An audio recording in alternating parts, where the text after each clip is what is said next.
You're in Braves country.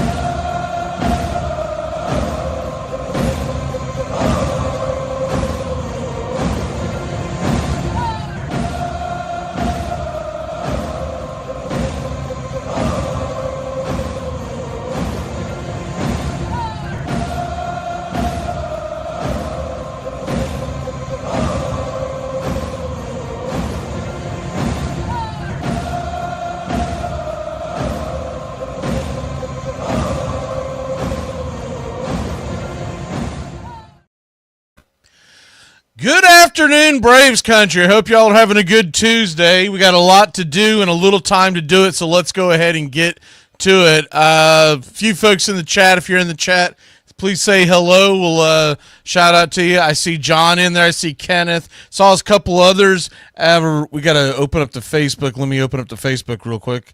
Always forget to open that up before we get going. Best place to find us is on YouTube. And if you're listening to us on external radio, welcome in as well. And you can catch the replay of the show either on YouTube or you can go on to the Spotify and et cetera, et cetera. Wherever you catch us, please like and subscribe. So we've got... Off the jump, we're going to go ahead and get into the Smoke 'em If You Got 'em. And what this is we do this for the hot topics. And I don't think there's any hotter topic than this one we're going to jump off on. Read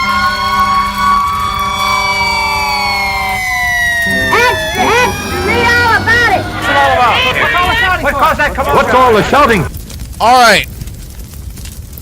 Number one with the bullet, I think we have to go ahead and address this, and it's going to be one of these things that I think it unfolds, honestly, by the end of this week, is what it's sounding like. They're saying that Max Fried is very close to making a decision. And I know as Braves fans want to know where he's going. I think we've all pretty much understood he's not coming back. He's gone. And it's a shame, but this is what we're getting used to, is that our homegrown talent is leaving and going and getting the big contracts. And you have to look at it from the big picture if you're a Braves fan. You can either dig in your heels and try to sign these aging stars, or you're going to try to be a little more reasonable with the money that you spend and try to continue to stay as a young competitive team. And I really don't have any problem with that. I love Max Fried. Love everything about him. I love everything that he has done for the Braves, and he's always gone out there and shoved. I've never seen a situation where I'm watching Max Fried and I'm out there, essentially dreading the idea that Max Fried could stay with us. I never thought that all last year. But when we got to opening day, if you remember, if you were here on the show, I told you at that point he was gone. When we got to opening day and we no longer were able to sign him, he was going to go to the post and see what he could get. And he's been injured off and on his entire career. When he is pitched, he has normally pitched really well. But I think the one thing that we've seen with all the years with Max Fried is one thing has been consistent, unfortunately, and that is at the end of the season, he tends to run out of gas. Now, the one year that he didn't, we ended up winning the World Series in 2021. But you look at the year after where he had the goofy. It was some kind of they said it wasn't COVID, but it was some kind of illness where he lost like 15 pounds in about a week and a half, and they couldn't put him back out there. When he finally did come back, he was awful. And then you had him, it was the weird blister in 2023. It just always seems like there's something at the end where he's a little fragile. He's going to be 31, and he's going to be asking for. This is going to be my prediction. It'll be a 6 or 7 year deal, and it's going to be averaging around 30 a year. And I don't think the Braves are in a spot financially where they can absorb that. and continue to be competitive. Because if you do that, you're going to end up having to sell off other pieces. One guy's not going to make it. We don't have the unlimited funds that the New York Mets have, where Cohen can write this huge check. And you just have to understand that as a fan. You're going to be a little more. Cohen can go in and be over aggressive and make mistakes and be okay. The Braves, when they make their long signings, when they did it with Michael Harris, with Olsen, with Riley, one of the things that comes around with that is you have who you have, and you're going to have to go off of that. I saw another big. Now this was one of the rumors, and we'll get into that in a minute. But what's hot right now is they're talking about the idea that David O'Brien is tweeting out that the Braves could be interested in Jurickson Profar, and then he talked about the link with Profar being the same countryman as Ozzie Albies, and maybe he could recruit him in. My question with that is going to be, what is he expecting? Jurickson Profar has never hit well except in the San Diego Padres lineup, and he has flourished there. But is he expecting to get a big payday? And if he is, and I can understand why he is, because he had another great season in San Diego, is Profar going to be willing to take what would be considered below the standard of a, let's say Profar wants a long-term deal. Say he wants a 4-year deal. I think he's going to be shooting somewhere between 15 and 20 million a year, and I just have my doubts that the Braves are going to be willing to go that far. If he's talking about Profar taking a cheap deal, okay, that's great, but I don't see him doing that. That's the problem. So we move on from that idea. Max Fried, if you're just joining us, they're saying he's nearing his decision. So we're sitting here on a Tuesday. I believe Max Fried is going to give us that somewhere this week. It's very rare that you see these big time free agents talk about they're nearing a decision. It's going to really move the needle, because once Max Fried decides where he's going to go, either Corbin Burns will be right after that, or Corbin Burns might jump the gun and go and make his move before Max Fried has the opportunity. I would say right now, most people have Corbin Burns ranked a little bit ahead of Fried, mainly because of the age factor. The Braves, I still think that they're, and the other thing that's hot right now that everybody's talking about, I don't want to get too far in front of this. Garrett Crochet is now drawing a lot of interest in the 3 main teams, and there's been a 4th one that has popped up. It's been the Mets, the Yankees, and the Red Sox, and the 4th team that is talking to, and this would be interesting because he'd stay in town, but they're talking about the Chicago Cubs are getting aggressive and what kind of package they could put together. So looking at where the Braves are going to have to react off of this, really what this does, we want Max Fried to go ahead and make his damn decision. Because once Max Fried makes his decision and Burns makes his decision, then the lower tiered pitchers behind them are going to start moving. And I still think that the Braves are going to probably do something this week. But the longer we get into this, I heard a brief interview with Anthopoulos today, and he didn't sound like anything was imminent for this week. Now, normally and the thing is, he does have a good poker face, so you don't know if he's just kind of kicking the can down the road. But what it sounded like was that they're trying to put deals together, but they just haven't gotten one that they've fallen in love with, and they don't want to jump the gun. I still wonder if it wouldn't be terrible logic to save that money you're thinking about spending and save the majority of it for the trading deadline this year.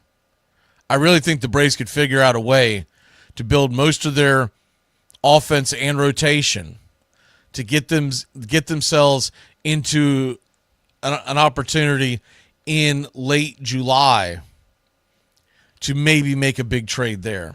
But I think one of the things that's going to be a factor is that they are hosting the All-Star game this year in Atlanta.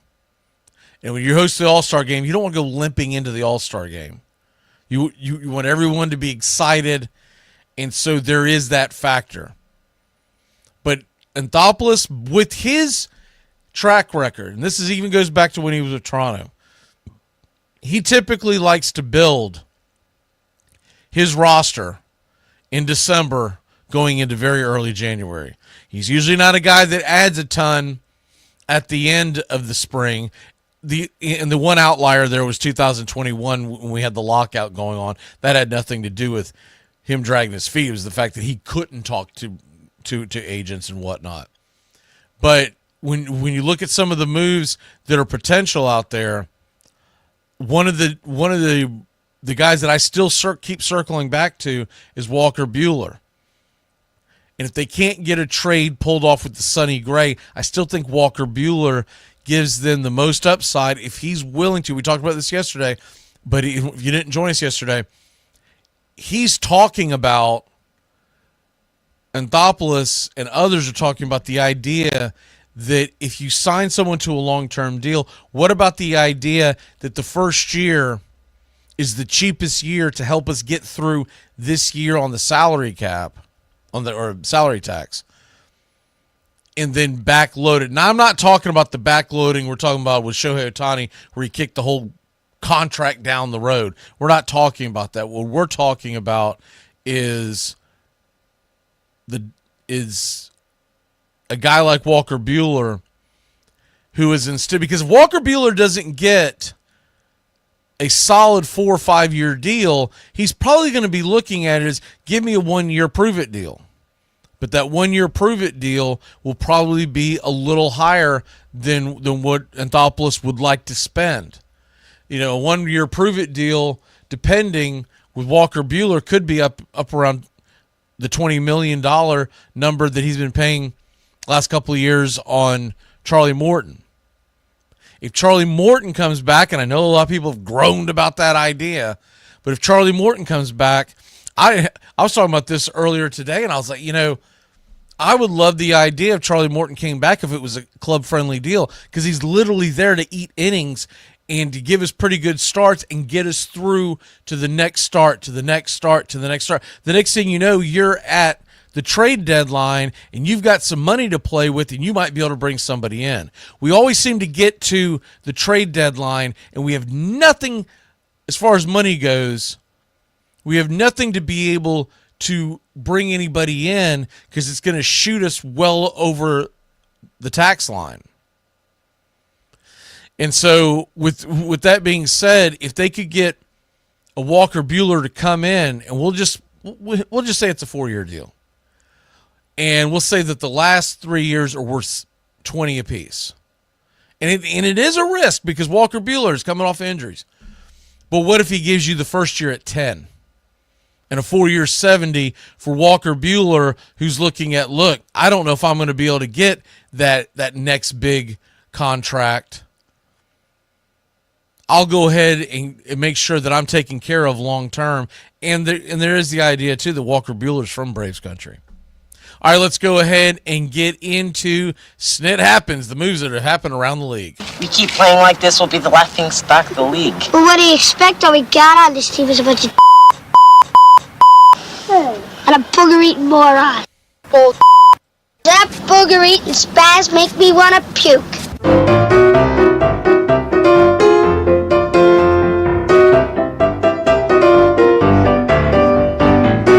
All right, so let's go ahead and get into it. This one just broke, by the way, a couple of minutes ago. I'm seeing this. The Blue Jays have re-signed right-handed pitcher Yimi Garcia to a 2-year, $15 million deal. Not a big deal, but it's a good, solid signing for the Blue Jays. So they get him off the list. If you missed it earlier, and I'm telling you right now, I love this move for the Rockies.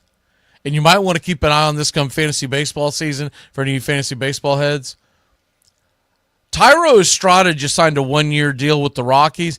He's had a pretty good run with the Giants. I think it was 2 years ago that he was phenomenal. But you put him in a 1-year what he's trying to do. I haven't seen the particulars. I'm sure it wasn't a very big spend, but he's trying to boost his numbers and have an opportunity to start every day in Colorado, and he's a utility infielder. I would have loved to seen that kind of signing for the Braves. I still believe the Braves are not just going to stand pat with Orlando Arcia once again, but I don't think there's much of a chance he's getting moved either. He's too good of a deal at $2 million per year to be able to put out there one of the most elite gloves in the game, even though his bat is not great. But once again, he has actually been pretty good from the versus left-handed pitching. It's the right-handers that he struggled against. And I won't keep beating that dead horse, but one of the things that I keep going back to is a guy like Paul DeJong, who has great splits on the right side of the plate against right-handed pitchers, what I should say. He'd be a perfect addition because you're not spending a whole lot and you're not asking him to carry the load. Paul DeJong could also play third base. Paul DeJong could probably slide over to second or Arcia over to second on days you want to give Ozzie Albies off. Or once again, let's be honest, Ozzie's been injured quite a bit as well. But Tyra Estrada to the Rockies, I found like that was a very interesting move. Here's the one. I mean, this is one of the reasons why we call this SNIT Happens. Huascar Ynoa, I hated to see this when I saw this morning. Huascar Ynoa signed a minor league contract with the Minnesota Twins. I don't know why we didn't try to bring him back. Maybe he wants an opportunity to go into another organization. Maybe he figures he's got a better chance of cracking onto the major league staff with the Minnesota Twins. I can honestly see that. I really can. But I liked Huascar Ynoa. I hated the fact that Huascar Ynoa was on a absolutely meteoric rise, and then he punched the damn bench in Milwaukee back in, I think that was 2021. I could be mixing up my seasons, but he punched the bench in Milwaukee, was out for the year, came back, had another injury, and long story short, he's never been the same. And he's been in our minor league system since then, and we've seen him. He made a couple of spot appearances out of the bullpen since that fatal day in Milwaukee. But it's just a shame that his career has absolutely crapped out after the arm injury, and that was after he broke his hand. But you never know if one had to do with the other, with the stress that's put on the arm after that. But it's a shame, and I wish him well. I liked Huascar Ynoa a lot. I hated what he did. It was dumb. But then again, who the hell hasn't been in their early 20s and done something really stupid that you wish you could take back? So it's just one of those things. The Tigers signed Alex Cobb to a 1-year deal. I really think the Braves ought to start thinking about this strategy that the Detroit Tigers have had. Go get a veteran on a cheap deal, on a prove-it deal, and sign him to a 1-year type of deal. Because if an Alex Cobb, and they haven't released the particulars yet, but if Alex Cobb signs a 1-year deal with the Tigers, and he hasn't been lights out, don't get me wrong, he's not like an answer. We're not talking about bringing in another Chris Sale. But what I'm saying is, the idea that every time you go out on the market in the winter, whether it's late November, December, January, not every guy you add is going to be in your starting rotation in October. And you're just trying to get through. The Tigers did this last year, if you remember, with Jack Flaherty. They ended up trading Flaherty at the deadline because the Tigers were spinning out of control. And somehow they righted the ship and made the playoffs and a really fun run. And you almost wonder what they could have been if they hadn't have given up and traded away Flaherty. But the point is, the Braves, I really think they ought to start looking into the idea of why not going in and signing an Alex Cobb type, right? The other move, this one's a little minuscule, and it's not really someone that we would have been that interested in. But Michael Tauchman signed I believe it was a 1-year deal with the White Sox, and he's if you're not familiar with him, he's kind of bounced around, but he was a Yankee at one point. He's had some runs where he's gotten really hot, but all in all, he's probably a platoon piece for most clubs. But hell, he could be hitting cleanup for the Chicago White Sox. We were joking last night on X, and I said, man, the White Sox finally got their golden bat. All right, where are we at now? We're going into some of the other moves that may or may not. Here's the one that I wanted to get to earlier, but I kind of got sidetracked. Shawn Murphy. Have y'all seen this deal? This is one of the more intriguing ones. There's a rumor out there, and I don't think it's a very substantiated rumor, but where there's this much smoke, you wonder if there's any fire. Shawn Murphy, according to 3 pretty reputable guys that cover the Boston Red Sox, the Boston Red Sox have been kicking the tires and calling the Atlanta Braves about an interest in a Shawn Murphy trade. What we haven't gotten is what would the Braves get in return. Man, I'm intrigued. And I like Shawn Murphy. I don't think he's as bad as he was last year. I think a lot of it had to do with the injury. That he started off the season, if you remember, Shawn Murphy out the gate, missed a ton of time right after opening day. And he ended up never bouncing back when he came back. But the Braves, if they're not moving Shawn Murphy, then they have got to be able to have somebody of note to back him up. Because Murphy, since he's been in Atlanta, has been pretty routinely playing about 3-4 days a week. And if the idea is going to be, well, we're going to put Shawn Murphy on a schedule where in a 6-day week, we'll just say he plays 4, and you think you're going to get more out of that, okay. Who's his backup going to be? And you don't have to have a backup as good as Travis d'Arnaud is. I would actually be okay with Chadwick Tromp getting a chance. But if the idea is going to be to free up more money, and you've heard Anthopoulos talk about this, Shawn Murphy being lifted off of your payroll would be a substantial move to where maybe your catchers end up, maybe you go back to a situation where your catchers, you grab a couple of guys that are somewhat journeymen or whatnot, and you're trying to get a more impactful bat somewhere at the top of the order, and you just say, hey, our catcher is going to be our 8 or 9 hitter, right? That's an idea that I don't necessarily hate. But Shawn Murphy, just to give a breakdown, I want to pull it up real quick before I start just spouting off nonsense. But Shawn Murphy, looking at remember, he signed a 6-year, $73 million deal. He has this year, 2026, 7, and 2028, and then a club option in 2029. Every one of those years, including the club option, is $15 million.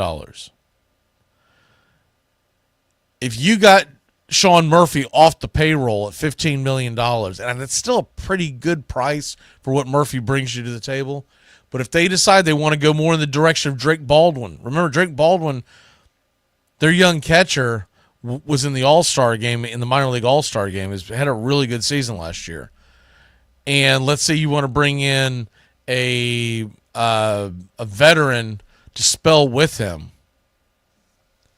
you'd be clearing $15 million off the top, and at that point, remember we talked about this yesterday, they've got $24 million to play with. That would take you to 39 minus whatever you had to pay the backup catcher, along with a rookie deal on Drake Baldwin. So you're talking about possibly skimming, I don't know, anywhere between 10 to 12 million off the payroll, which would take you to plus 30, and then you could go get a bat and you could go get a starting pitcher.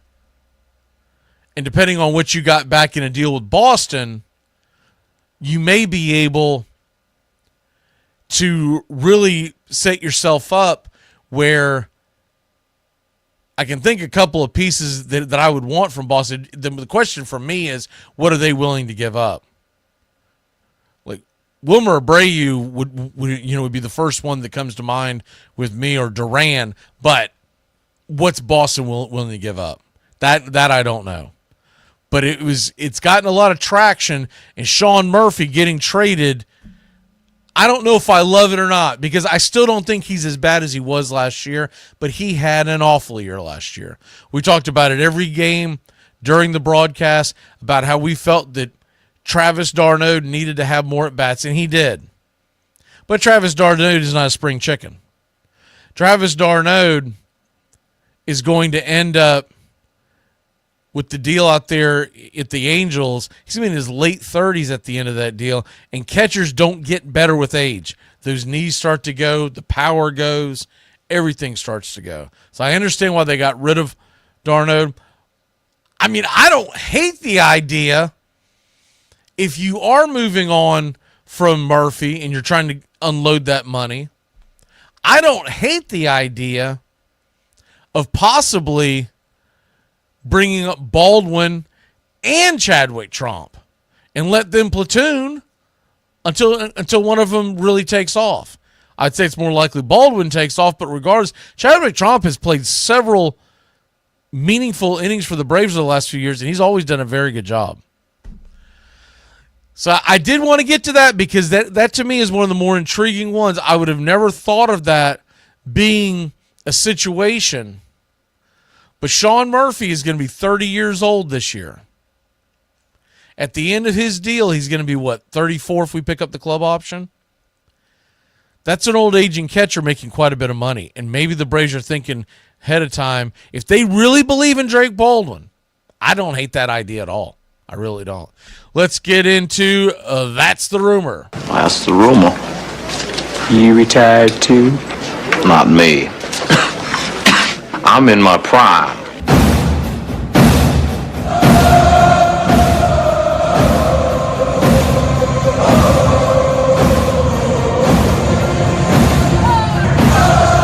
All right, that's the rumor.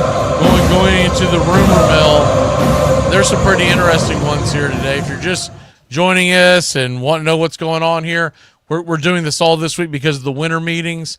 The Braves have not made a big move yet, but you can start to read the tea leaves. Something's coming. The Braves never just don't do anything in the offseason, so we know something's coming. One of the things that is interesting to me is the Teoscar Hernandez deal. And the Dodgers have offered him a deal. The rumor is 3 years, $60 million. But Teoscar Hernandez, it's being rumored that there have been some situations basically there's a huge gap in the negotiation. That's the short of it. Now, I think to a man, Hernandez would love to return to be a Dodger. He enjoyed his time there, fits in well. But he also knows that he's got one last shot at a big contract. Teoscar Hernandez, going into this year, and you look at what he has done. Last year was kind of his, I'll take a little less money, and I will go out here and go play for a winner like the Dodgers. He got himself a World Series. Now it's time for Teoscar Hernandez to worry about his overall money. And last year,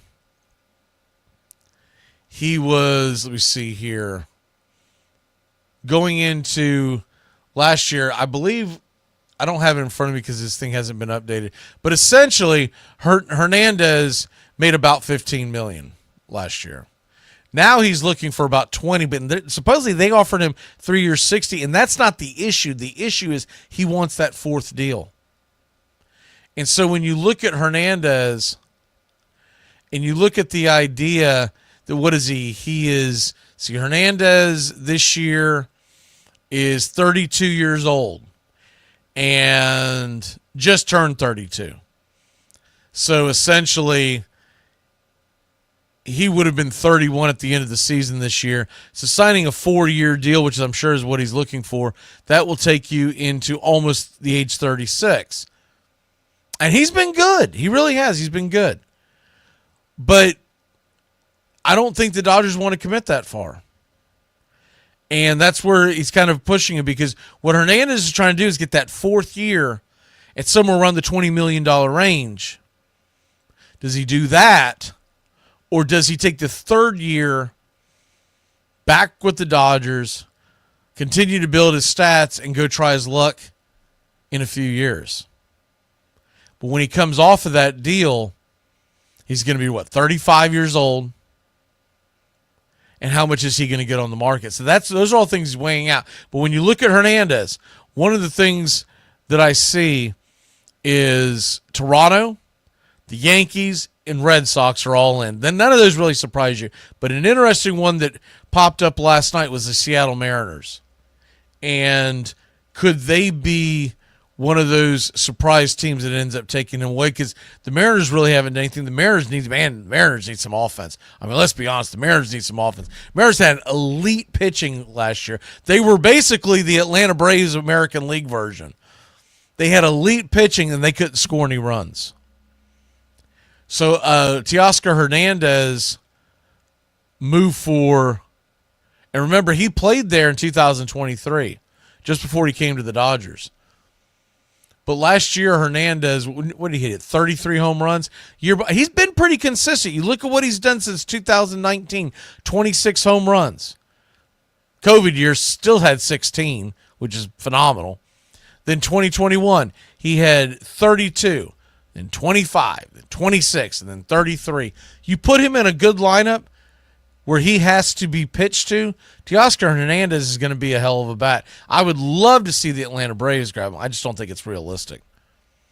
Unless they do this deal to like we talked about a second ago, where they're planning on taking some money off with the Shawn Murphy type move, you're not going to get Teoscar Hernandez and a good starting pitcher anywhere close to under the tax. And the Braves keep saying they don't have a problem if they bust the tax. I think they do. I really do. I think they would like to not do it. It's not going to be a deterrent. In other words, if something falls into their lap, they'll say, screw it, we're going to go ahead and do it, right? But they're not out there aggressively hitting the market to the point where they are planning on blowing right past the 241 number. We're about $24 million underneath that right now. You sign a guy like Hernandez, he's basically taking up the entire deal. And at that point, you're going well past it, and it's not necessarily just the draft pick. The draft pick sucks. Yeah, you don't want to lose the draft pick. But you're going to get a draft pick back with Max Fried, so it kind of evens out. What really hits you is it's the third time, so it's $1.5 million for every million you spend. And that's the kicker. That's where it really catches up to you. And when you have limited funds, limited resources like the Braves do right now, my God, can we get out of that damn terrible media deal? I was hoping we'd get some good news on that. It sounds like it's going to still be around for a few more seasons. But until we get out from under that, get more funds coming in from television. I mean, you look at what other teams do, what other teams make with television, and the Braves were squandering around making like $1 million a year. It's ridiculous. AOL really put it on us. But back to what's actually stuff that the Braves can control at this point.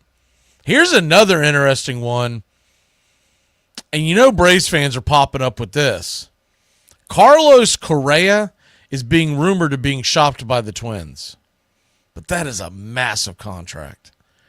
And I just can't imagine that the Atlanta Braves, at any shape and time, are going to go out there and take on the Carlos Correa contract. I mean, it was a stunning one a couple of years ago. He's never lived up to it. I think he's one of the more overrated players. But he's averaging, what, $33 million a year? Hell, this year it's 37. Then the next few years, 32, 31, 31, and then a vesting option of 25, 20, 15, and 10. Takes you all the way, if he ends up hitting the vesting numbers, takes you all the way to 2032, where he's 37 years old playing shortstop. No, that's not what he's going to be. He's going to be a freaking terrible designated hitter is what he's going to be. So I really don't think the Braves are involved in that one, but it is interesting. I mean, the kid's going to be 30 years old right now. I've never been a big fan of him because he was really wrapped deep in that damn in the cheating scandal for the trash cans, the 2017 cheating scandal of the Houston Astros. He was one of the main ones sticking his chest out saying they didn't do anything wrong, and they come to find out they did. But looking at the overall contract, it was 6 years, $200 million. I don't see the Braves anywhere close to that one. But it has come out in conversation. A.J. Minter is being courted by the Cubs. The Cubs are also courting Kyle Finnegan. So we continue to monitor that, because if A.J. Minter does not come back to Atlanta, that puts another big hole in our bullpen. And you can't have a bunch of throw them up against the wall and hope for the best bullpen guys. And so you look at all that. We're waiting for Max Fried to obviously make his deal. It looks like it's going to happen any day. We've got Corbin Burns, who I think will probably sign possibly this week as well. Be interesting to see if he waits for Max Fried or if he is going to try to reset the market himself. But Corbin Burns, to me, seems like he's going to... It's the same usual suspects. It's the Yankees. It's the Mets. It's the Red Sox. It seems like the Red Sox are getting a little more aggressive this season, this offseason, than they have in years past. But what a Red Sox fan will tell you is, I'll believe it when I see it. And I get that. I get that. But we keep being... We're being told that the Red Sox are in on this guy. The Red Sox are in on that guy. But it feels almost like the way that they until this past weekend, that they always say that the San Francisco Giants are in on so-and-so. Oh, they're over there trying to get Aaron Judge. They're trying to get Shohei Ohtani, but they never get him. It's what it feels like right now with the Red Sox. But eventually you would think they're going to make a move. And I'm just hoping once again that Max Fried ends up in the American League. I really don't want to see him in a National League jersey. I don't want to have to see him on a daily basis. You know, I'm more much bigger Max Fried fan than I was a Dansby Swanson fan. So I hope he ends. I wish him well, but I wish him well in the American League. I don't want to see him. Does it really matter? Nah, probably not. But I personally don't want to see Max Fried in a Dodger uniform, Mets uniform. And that's some of the ones that's being rumored. I don't see any big reactions or questions today. Everyone's kind of quiet. Caleb saying Profar. Yeah, we just talked about the Jerks and Profar. Caleb. I think the biggest thing that I would want to know about Jerks and Profar is whether or not he is willing to do a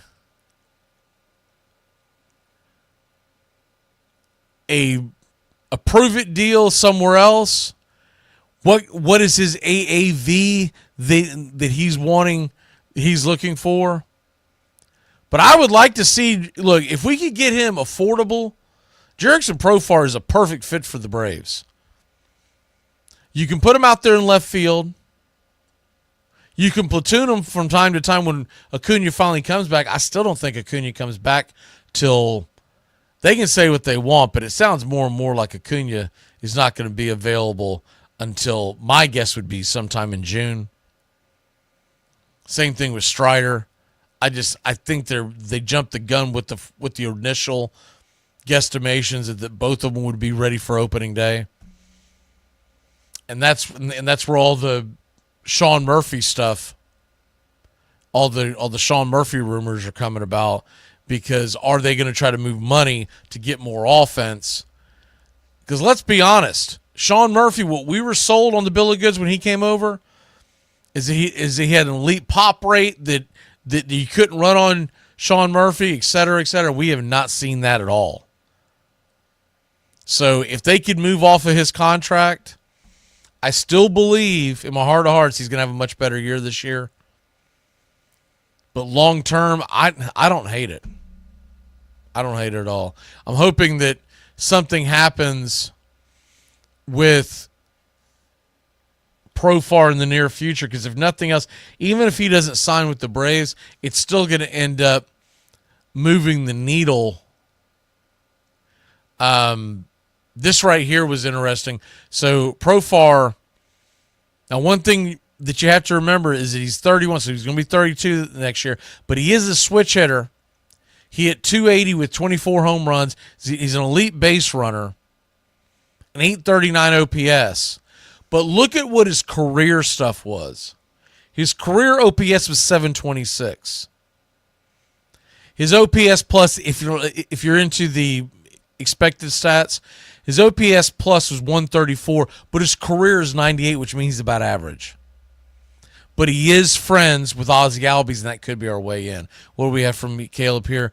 We could also target Luzardo, and maybe Ian Anderson is ready to get that, but he's been hurt. Holmes, the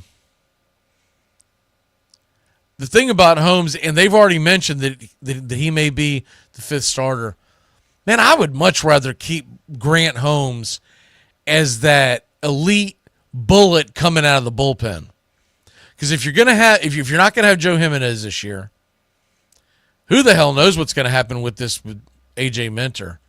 I'm really more interested to see if we bring him back than I am almost anything else, because you can build that bullpen off a healthy AJ Minter. But I think they're trying to figure out what they're willing to spend on him, because it doesn't sound like AJ's going to be there at the beginning of the season. So is he willing to take a lesser deal this year, and sign him to a 2-year deal so that he can go hit the free agent market again? But we could bring back Kirby Yates, Caleb, but the problem with Kirby Yates is he had an elite year, and there are a lot of teams that are courting him right now. I was looking into it this morning, and Kirby Yates is being courted by the Mets, by the Phillies, by the Dodgers, the Yankees.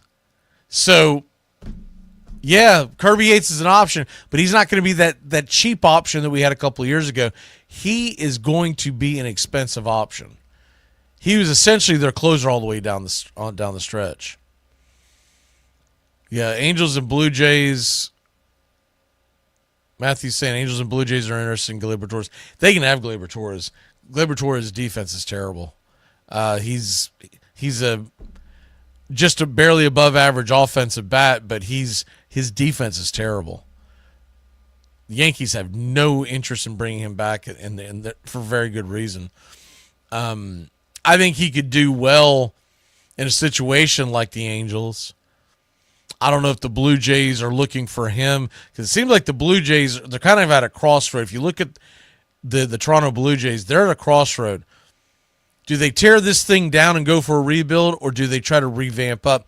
I was listening to their general manager this morning, and remember all the stuff we heard last trade deadline about whether or not he would be willing to give up Bo Bichette? It sounds like that he believes Bo Bichette just had a bad year, a lot of bad circumstances, and they're going to go and back Bo Bichette's play. Here's another interesting thing about the Blue Jays. It's got nothing to do with the Braves. The Braves wouldn't have an interest in it. But the Blue Jays, they're looking at Vladimir Guerrero Jr., who's going to be a free agent next offseason. Vladimir Guerrero Jr., I don't think he's going to get anywhere close to like Soto type of money, but he might very well, if he has another good season, because he kind of had a bounce back season. If he has another good season this year, he might be looking more to $300 million. In Toronto, are they going to pay that, or is Toronto going to move on from that? And if they can't get him signed to an extension before opening day, this might be a very big thing in the entire race for the trade deadline if he's available on the market. Now, he is Anthopoulos drafted Vladdy, but where the hell would you put Vladimir Guerrero Jr. at? You've got no interest in Vladimir Guerrero Jr. He plays a very bad first base, and Matt Olson's locked up for the next several years. And then, of course, they have Ozuna for DH. So that would be something next year. And the Braves, I mean, get over it, guys. You're never going to see the Braves sign one of these big free agents for a $350, $400 million contract. Framber's going to cost way too much money as well. I see the question on that. But that's about it as far as what's going on today. We're just kind of sitting and waiting for something to happen.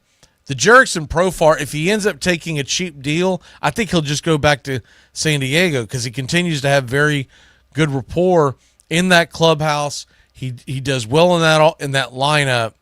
For him to go over to somewhere like Atlanta, whatnot, I think we're going to have to pay. The only way we get him pried away from San Diego is if you make more of a commitment to him. Because San Diego, the last couple of times they've signed him, they've only given him a 1-year deal. But if they decide, let's say the Braves say, hey, why don't you come over here, something like the Tyler O'Neill deal, like a 3-year type deal, you might be able to pry him away then. But Profar is the guy that's not going to age well because his power is okay. It's not elite, but it's not bad. But his power is going to dwindle as he gets older, and then what do you do with the soft hitting left fielder? So that's about it. We're going to go ahead and wrap this one up. We'll see you tomorrow. Same bat time, same bat channel. We'll be here at 4:15 every day this week. Well, through Thursday. Friday is my wife's birthday, and we're gonna we got something planned. But Monday, Tuesday, Wednesday this week and definitely Thursday. The thing about the Thursday one is keep your alerts on. If something happens earlier, we may jump on earlier, but the plan right now is to do 4:15 tomorrow and Thursday. And hopefully we got something to talk about by tomorrow because the wheels are starting to turn at the winter meetings. You don't always get the big splash at the meetings, but it gets everybody moving in different directions. I still think we're going to get another big signing, whether it's tonight or tomorrow. The Corbin Burns I'm looking at, I really feel like Max Fried in the next 24 to 36 hours is going to make his decision. My guess is he's going to end up somewhere in the Northeast because I don't think the Dodgers are really putting that kind of money out there for starting pitching. They've got so much starting pitching out there. One more thing that I wanted to listen to this. John Morosi says that Max Fried has at least one 7-year offer in his hand. 7 years for Max Fried? That's not going to turn out well. I like old Max, man. 7 years? Who do we think's overpaying with 7 years? My guess is the Yankees or the Mets. 7 years? I don't know. I would love to see Max Fried to Boston, John. I just, man. 7 years for a left-handed pitcher with all kinds of injuries. And he's 30. He'll be 32 by the end of next year. Woo! Good luck with that. That's up there with the Kooky Dukes 15 years with Juan Soto. Good luck with that. Because you're probably paying, if you're giving him 7 years, he's probably coming in at 30 a year. I'm sure there's opt-outs and all that kind of crap too. but oofa. But Max Fried, I still think he ends up. I'm hoping Yankees. I've got this slimy feeling Max Fried's going to be a damn Met. I would love to see him in the Yankees, or if I could choose to where he's going to go, put Max Fried in a Los Angeles Angels uniform. We'll see him like once a year. Let him live happily ever after, but 7 years? Wow. I didn't see that coming. Oh, but back to the... I keep getting cut off because I see other things flash up. Roki Sasaki. He has posted, right? We talked about it yesterday. Real quick, there was a report that says one of the factors in Sasaki's decision, they didn't say definite, but they said it could be, that I guess he has been really worn down by the Japanese press. And if you're not aware of it, like they're like the New York City press on steroids, right? And I guess it's affected him in the past. And that Sasaki may decide, if he doesn't want the glitz and glamour of Los Angeles, that he may decide to go to like a Midwest town, a smaller type of area that doesn't have a huge press. And I mean, if that doesn't sound like Braves country, what the hell does? But that was the theory by one of the guys close to the Sasaki camp, but that didn't mean that he was definitely doing that. But Sasaki, if we could get him, that's a game changer. I got to see it to believe it. But that was interesting to me. I did not know that he'd evidently had some issues in the past where mental health issues and whatnot, where he's just gotten burned out by the press in Japan. If you go to Los Angeles, if you go to New York, you're going to get the same thing. You go to Boston, you're going to get the same thing. If you come to somewhere like Atlanta, you never know. You never know. The question is, who do we send over there to talk Sasaki into coming into Braves country? Y'all need to start warming up on your Japanese. We might have to send one of y'all over there. All right, we'll see you tomorrow. Same bat time, same bat channel, 4:15. And we'll hopefully we got something to talk about as the wheels are starting to turn. And once Fried makes his deal, if he's got a 7-year offer in his hand, that means he is very, very close to make. We might get the news before tomorrow's show. All right, y'all have a great one, Braves country. Always great seeing y'all. And hey, we're just a couple of months away from pitchers and catchers reporting.